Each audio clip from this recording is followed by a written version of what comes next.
Water tank accident file ఉంది కదా, అది తీసుకెళ్లి ఆర్టీ ఆఫీసులో ఇచ్చిరా. Yes sir.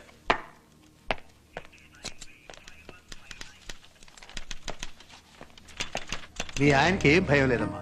రేపు పొద్దున్నే కోర్టులో బెయిల్కి అప్లై చేసి మీ ఆయన విడిపిస్తాను. ఇంటికి వెళ్దాం పదమ్మా. ఆయన లెక్కలో ఒక్క రోజు కూడా ఇంట్లో లేదు, మా రామ కూడా ఊళ్ళో లేడు. నేను ఇక్కడే ఉంటాను, మీరు వెళ్ళండి అన్నయ్య గారు. ఒక్కరోజే కదమ్మా, మన ఇంట్లో నువ్వు గాని పదమ్మా. లేదన్నయ్య గారు, మీరు వెళ్ళండి. నేను కాసేపు ఇక్కడే ఉండి ఇంటికి వచ్చేస్తాను, మీరు వెళ్ళండి.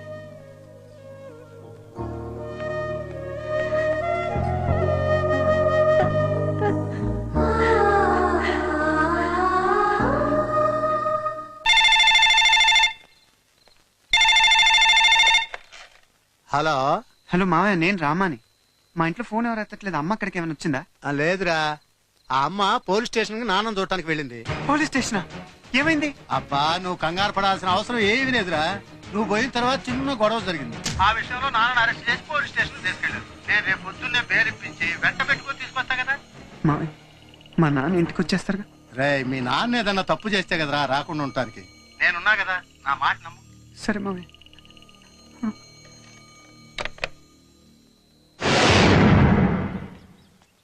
ఏంటి? నేను ఫైర్మెన్ జి వెంకటేశ్వర గారి అబ్బాయినండి. ఆయన ఒకసారి చూడాలండి. టీకి డబ్బులు కావాలి. 10 వస్తాయి? 100 కావాలి. లంచం అడుగుతున్నారా? లంచం అనుకో, టీకి పైసలు అనుకో, బిర్యానీకి డబ్బులు అనుకో, ఏమన్నా అనుకోవయ్యా. నువ్వు మీ నాన్న చూడాలంటే నాకు 100 కావాలి. ఇదిగో బాబు. మీ నాన్న పేరు రాసి సంతకం పెట్టు. రేయ్, మార్కెట్ లో మర్డర్ కేసు, వెంకటేశ్వరరావు.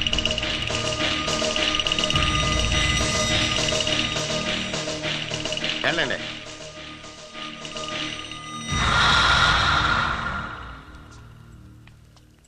రామా, ఎలా ఉన్నా నాన్న? నాకి నువ్వు పరీక్షలా రాశావు. రాశాను. ఎలా ఉన్నావు శాంతి?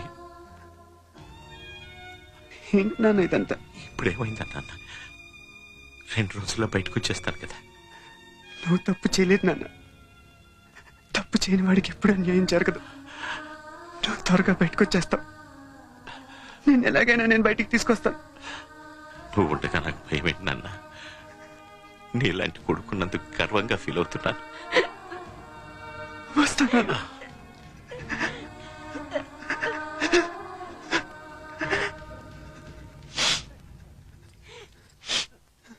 మీ నాన్నకి ఈ సోడా ఇచ్చిరా.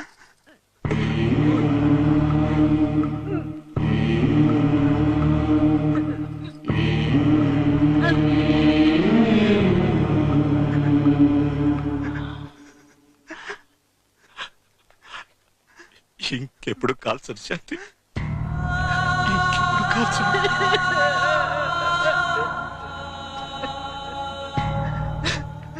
రామా, వాళ్ళకి మీ నాన్నకు ఏ సంబంధం లేదని నీకు నాకు తెలుసు. కానీ కోర్టుకు తెలియదు. మనం కోర్టును నమ్మించాలంటే సాక్ష్యం కావాలి. నువ్వు ఆ పని చేయి, మార్కెట్కి వెళ్ళి జరిగింది జరిగినట్టుగా చెప్పగలిగే ఒక్క సాక్ష్యం చూడు. మీ నాన్న వెంటనే నేను విడిపిస్తాను. కానీ ఒక్కడు మాత్రం గుర్తుపెట్టుకో, అక్కడ చనిపోయింది బొడ్డు అని ఆ దేవుడికి చాలా కావలసిన వాడు. నాకు తెలిసినంత వరకు ఆ దేవుడు మీ నాన్నను అంత ఈజీగా వదలడు. వాడికి ఎదురు నిలబడి సాక్ష్యం చెప్పేవాడు దొరకటం కూడా చాలా కష్టం. అయినా ట్రై చేయి.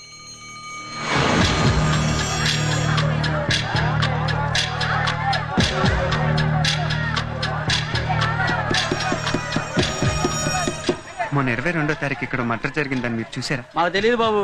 మొన్నే సార్, శుక్రవారం. తెలియదని చెప్తున్నాడుగా, ఇక్కడ ఎవరు చెప్పరు. ఎల్లు.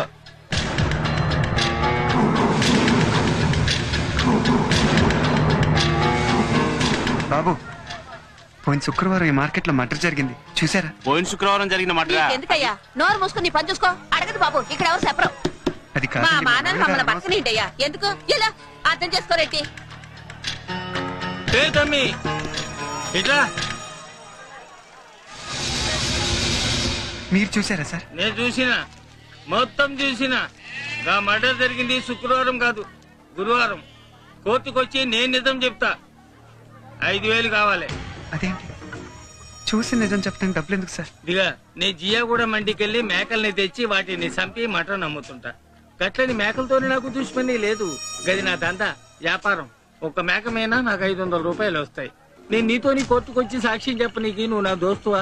పైసలి సాక్ష్యం చెప్తా. ఫాయిదా లేకుండా నేనేం చేయాలి? అమ్మా అమ్మా, ఏంట్రామా? ఒక ఆయన సాక్ష్యం చెప్పడానికి ఒప్పుకున్నారమ్మా, కానీ 5,000 కావాలంట. 5,000? అయినా సాక్ష్యం చెప్పడానికి ఇంకెవరో ఎందుకురా? అదంతా జరిగినప్పుడు నేను అక్కడే ఉన్నానుగా, నేను వచ్చి చెప్తాను. కుదరదమ్మా, అయిన వాళ్ళు సాక్ష్యం చెప్తే చల్లదు. అదేంట్రా? అయిన వాళ్ళు చెప్పే నిజానికన్నా కాని వాళ్ళు చెప్పే అబద్ధానికి విలువ ఎక్కువ. అంతేనమ్మా, అదేనమ్మా మా న్యాయశాస్త్రం.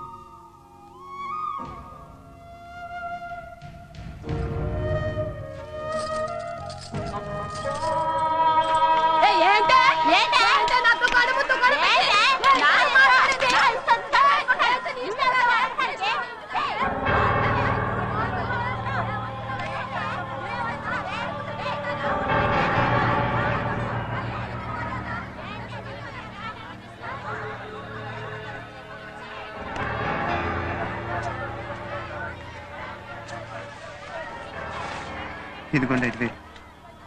రేపు పొద్దున్న 9ంటికి నాంపల్లి కొట్టుకొచ్చి నిజం చెప్పండి. వస్తా. ఇంకో విషయం సాహిబ్ గారు, ఇప్పుడు మీరు నమాజ్ చదివారే, అది అల్లా కోసం. అల్లా అంటే నిజం. ఆ నిజాన్ని మీరు నాకు 5,000 అమ్మేశారు. అంటే మీ దగ్గర అలా లేడు. ఇక మీద నమాజ్ చేయటం మానేయండి.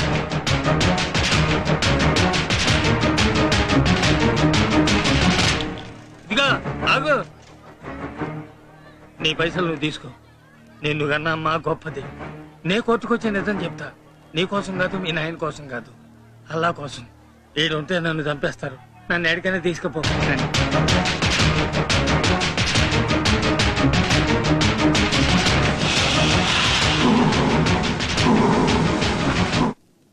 బావ బాడి చూసావా? గుణపం ఎంత నొక్కినా తనవి తీరదు. అన్నా అన్నా అన్నా అన్నా, ఆ ఫైర్ మ్యాన్ గాని కొడుకు సాక్ష్యం చెప్ప నీకు మటన్ షాప్ సాహిబ్ గాని తీసుకోండి అన్నా.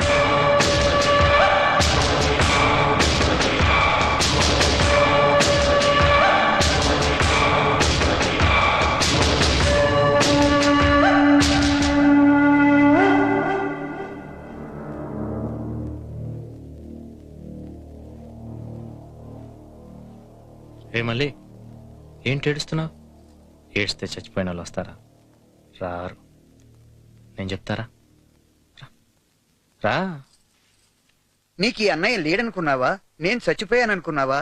అది కాదన్నయ్య గారు. లేకపోతే ఏమిటమ్మా ఇంత గొడవ జరిగితే నాతో ఒక్క మాట అయినా చెప్పావా? నాకు ఎమ్మెల్యేలు తెలుసు, మినిస్టర్లు తెలుసు, కార్పొరేటర్లు తెలుసు. ఒక్క ఫోన్ కొడితే నిమిషంలో మీ ఆయన్ని బయటికి తీసుకొచ్చేవాణ్ణి. నాతో ఎందుకు చెప్పలే? సమయానికి గుర్తు రాలేదన్నయ్య గారు. గుర్తు రాలేదు. అవునులే, అదే నీ సొంత అన్నయ్యనైతే చెప్పకుండా ఉండేదానివా? అమ్మా, ఈ సాహిబ్ గారేనమ్మా సాక్ష్యం చెప్పడానికి ఒప్పుకుంది, కానీ బయట ఉంటే చంపేస్తారంట. ఈ నెక్క నా దయాలమ్మా. నేను దాస్తాను. ఇతని మీద ఈగ కూడా వాలకుండా చూసే పూచి నాది. కనీసం ఈ సాయమైనా నన్ను మీకు చేయనివ్వండి. చాలా థ్యాంక్స్ అన్నయ్య గారు. చచ్చ, నాకు థ్యాంక్స్ ఏమిటమ్మా? నా వాళ్లకు నేను చేస్తున్నాను. పదండి సాహిబ్ గారు. ఇంకే ప్రాబ్లం లేదు. మీ నాన్న బయటకు వచ్చేసినట్టే. ఈ గుడ్ న్యూస్ నువ్వు వెంటనే వెళ్ళి మీ నాన్నతో చెప్పు, చాలా సంతోషిస్తాడు. వెళ్ళు.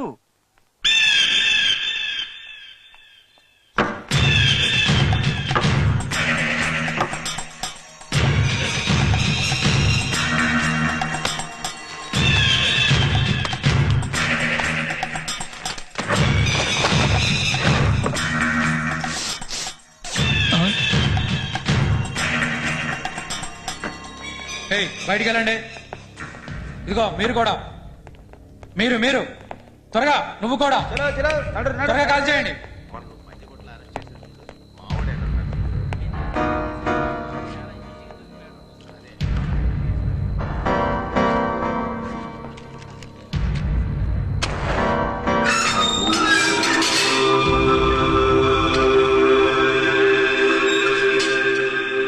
గుర్తుపట్టావా? నేను దేవుణ్ణి. ఆ రోజు నేను మార్కెట్ యార్డ్ని తగలబెడుతుంటే నువ్వు వచ్చి నన్ను కొట్టావు. నామే చెయ్యేసిన నేను ఇప్పటిదాకా ఎప్పటినీ వదలలేదు. కానీ ఆ రోజు నా డ్యూటీ నేను చేస్తుంటే నీ డ్యూటీ నువ్వు చేస్తూ నన్ను కొట్టావు. కాబట్టి రెండిటికీ బెరంబాటైపోయింది. వదిలే. నేను ఈ రోజు ఈ సిటీని వెళ్తున్నానంటే దానికి కారణం ఆ బడ్డుగాడు. వాడు నీ చేతిలో చచ్చిపోయాడు. నాకు చాలా కోపం వచ్చింది. నిన్ను నరికేద్దాం అనుకున్నాను, కానీ నిన్ను చంపమని వాడిని నేను పంపించాను కాబట్టే కదా వాడిని చేతిలో చచ్చిపోయాడు. కాబట్టి ఈ రెండింటికి కూడా బీరంబాటు అయిపోయింది. వదిలే. ఇప్పుడు నాకు ఓ పెద్ద చిక్కుచ్చు పడింది. మొన్న నువ్వు చంపే బడ్డుగాడిని వాడు అక్కే మళ్ళీ. ఇది నా పెళ్ళాం కాదు, దీనికి నేను తాళి కట్టలేదు. కానీ ఇది రోజు నాతో పనుకొని నాకు సుఖాన్ని ఇస్తుంది. మరి నా పెళ్ళాం కాకపోయినా నాతో పనుకొని నాకు ఇంత సుఖాన్ని ఇస్తున్నప్పుడు దీని రుణం నేను తీర్చుకోవాలిగా. అందుకని దీని తమ్ముడిని చంపి నిన్ను చంపి ఆ రుణం తీర్చుకొని రెండు బీరంబాటు చేద్దాం అనుకుంటున్నా. నువ్వు చచ్చిపో. అవును, చచ్చిపోవాలి.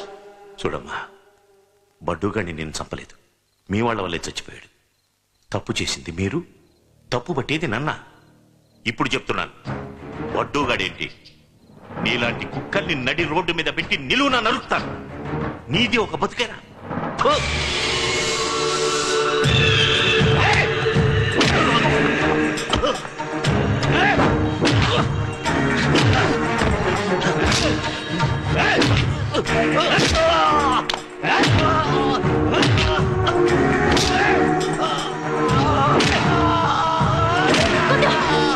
తల పగిలిపోవాలి.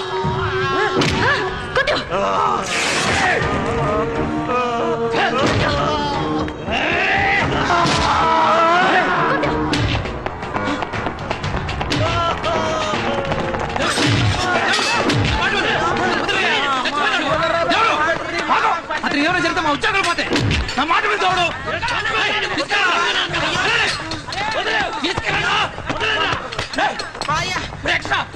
అలాగే సార్.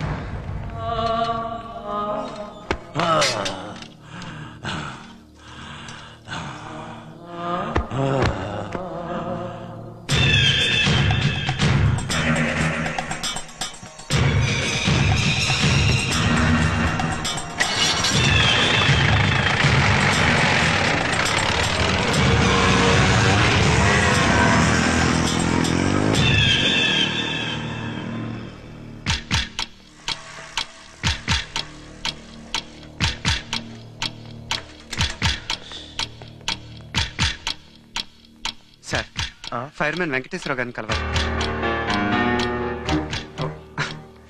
ఇదిగోండి సార్ మీ 100. సార్, ఫైర్మెన్ వెంకటేశ్వరరావు కావాలంట. ఇట్రా. వెంకటేశ్వర నీకేమవుతాడు? వాళ్ళ అబ్బాయినండి. అబ్బాయివా? సారు ఆయన సెల్ తాళాలు. ఏ నాకిస్తావంటే అక్కడ పడే. నువ్వు లోపల రావా, నీతో మాట్లాడాలి. దా. కూర్చోవయ్యా.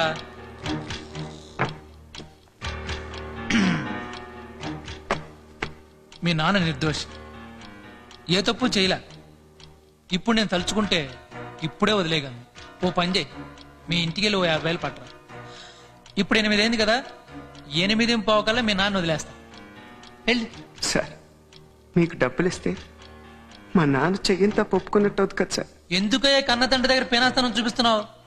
నేను ముందే చెప్తున్నాను, అర్థం చేసుకో. అర్థం అవుతుంది సార్, మీరు లంచం అవుతుందని అర్థం అవుతుంది. కానీ మా నాన్న ఏ నేరం చేయలేదు సార్. మీ నాన్న నేరం చేశాడా చేయలేదా అన్నది కాదు, నాకు డబ్బులు కావాలి అంతే. న్యాయం మా వైపు ఉంది సార్. మా నాన్న తప్పకుండా ఇంటికి వచ్చేస్తారు. ఈ కాకి డ్రెస్ తలుచుకుంటే రాడు. వస్తాడు సార్. మాకు మంచి సాక్ష్యం దొరికింది.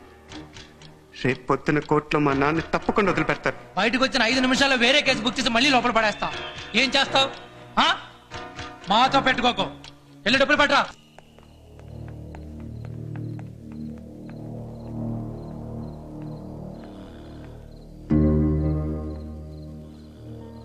నానా,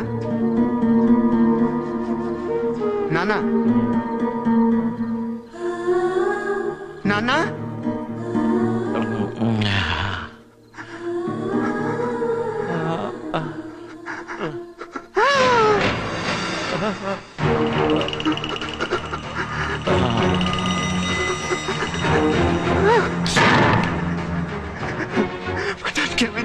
ఇందాక మీ నాన్నతో పాటు మిగతా ఖైదీలకి అన్నం పెట్టామయ్యా. మీ నాన్న తన అన్నం తినేసి పక్కోడు ప్లేట్ లాక్కోవడం ట్రై చేశాడు. ఇద్దరు కొట్టుకున్నారు. ఎంత బతుకు అన్నం కోసం కొట్టుకోవడం ఏంటయ్యా కుక్కల్లాగా? అబద్ధం, అబద్ధం, మీరు అబద్ధం అంటున్నారు. మీరందరూ కలిసి మా నాన్న చంపేస్తాం అనుకుంటున్నారు. ఇక్కడుంటే మా నాన్న చంపేస్తారు. నేను మా నాన్న తీసుకెళ్ళిపోతాను. మా నాన్న తీసుకెళ్ళిపోతాను.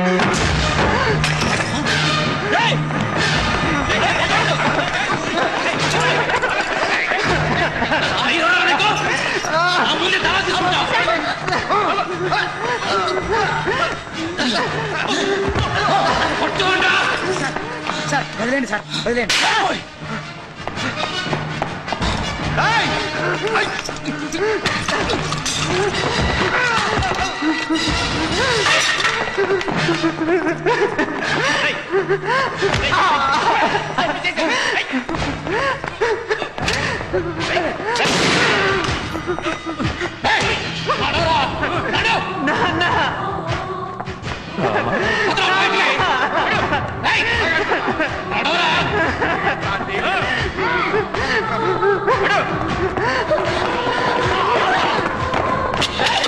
ఏంట్రా పిచ్చ పిచ్చ వేషాలు వేస్తున్నావు?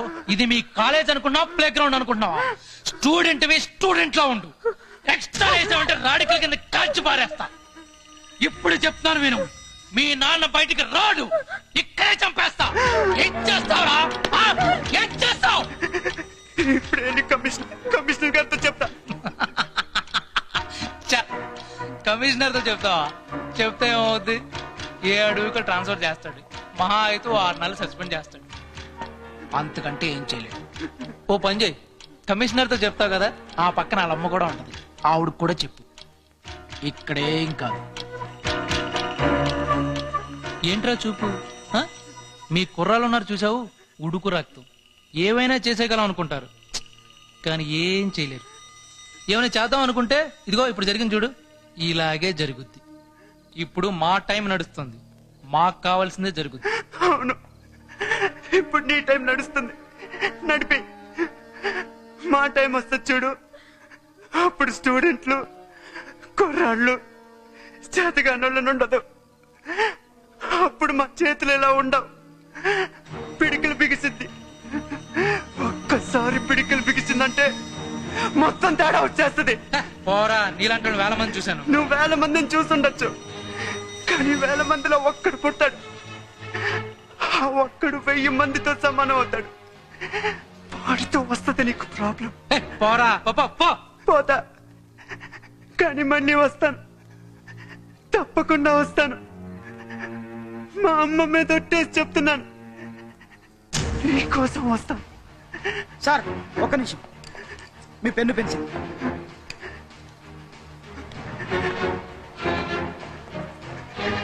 నీకోసం. అరే, ఆ టీవీ ఆ బొట్టు అని చూస్తుంటే 1000లో ఒక్కని లెక్కనే ఉన్నాడు.